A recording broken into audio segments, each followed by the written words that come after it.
یہ کہانی ہے زمانہ قدیم کے ان بھولے بسرے ادوار کی، جب پہاڑ سرگوشیوں میں راز بیاں کرتے تھے اور ہوائیں تقدیروں کی خبریں لاتی تھی۔ ایک قدیم بادشاہ حکومت کرتا تھا جس کا نام شہنشاہ اورلین تھا۔ اس کے سر پہ سجی تاج آسمانی سونے سے ڈھالی گئی تھی اور اس کی آنکھوں میں صدیوں سے دانائی کی چمک بسی ہوئی تھی۔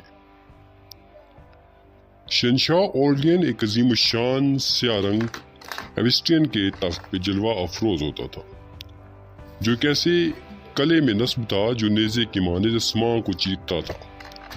اس کی سلطنت تلواروں کی قوت سے نہیں بلکہ فکری سحر، فیاضی جبر اور فلسفیانہ اقتدار کے ذریعے پھیلی ہوئی تھی۔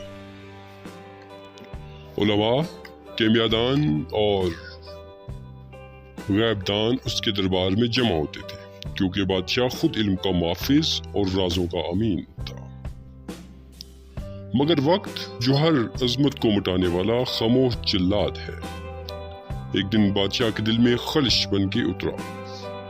شاہی خوابوں میں اسے ایک ایسی فلکی پیشگوئی سنائی دینے لگی، ایک ایسی پیشنگوئی جو سلطنت کے زوال اور بادشاہ کے انجام کا اعلان تھی۔ اس پیشنگوئی کے مطابق جب خونی چاند آسمان پہ طلوع ہوگا تو تاج کی روشنی بجھ جائے گی اور تخت خاک نشین ہو جائے گا۔ اپنی تقدیر کو چیلنج کرنے کے لیے بادشاہ نے ممنوع علوم کا سہارا لیا۔